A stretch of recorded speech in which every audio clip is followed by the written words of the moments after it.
Speaking of Beauty with Holly Fulger, I'm Holly, and I'm sitting here with a personal hero of mine, Lucia Rijker. Hello. Hi.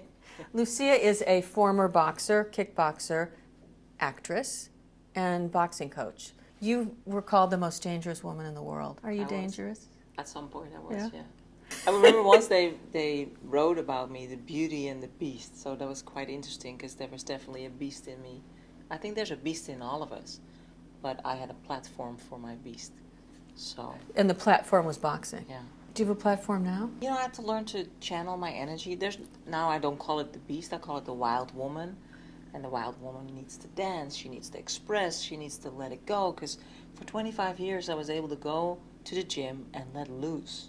And in life, and the only way we let loose is most of the time sexually. So I think in life you need to learn to really be who you are and be free with yourself. And I learned how to do that in a constructive way. Tell me about a defining moment in your development as a beautiful woman. You know, I was a tomboy.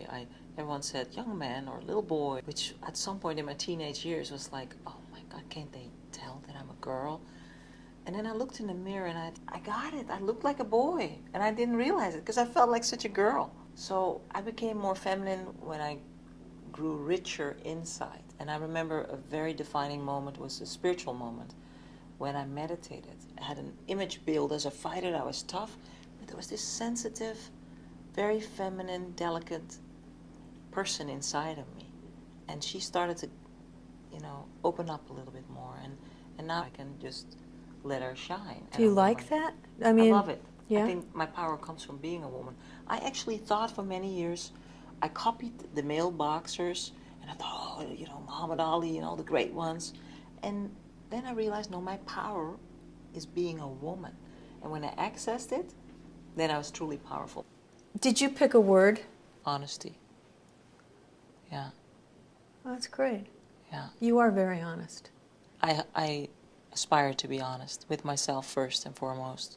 If you could share one thing with the women who are going to watch your interview, maybe a girl who's wondering what she's going to do, she doesn't look right, she's not this right, she's not that right, what would you tell them? I think when you are in doubt or when you're insecure, it mainly comes from a judgment.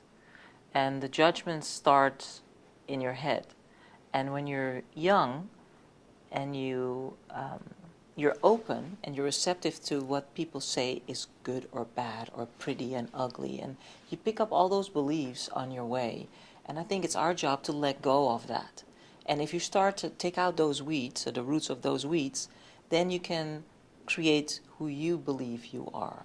And I think that's so important that we let go of the conditioned mind.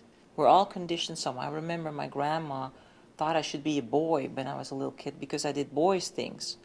No, I shouldn't be a boy. I'm a beautiful, athletic woman. So you have to take out those roots, but you have to investigate what drives you into thinking that you're not pretty. Know who you are. If you don't know who you are, if you don't know what drives you, from what place you know that negativity comes from, you're a slave to your own mind. And your mind runs wild.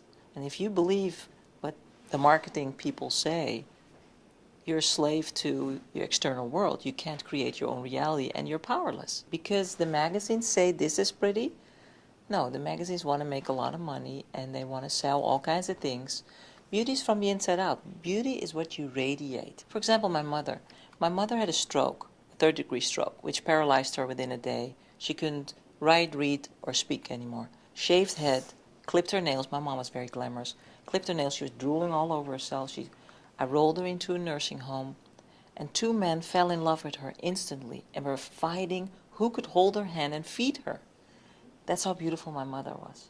She was radiating from the inside, and she never realized it until she had a stroke and was in that nursing home. That's just an amazing story.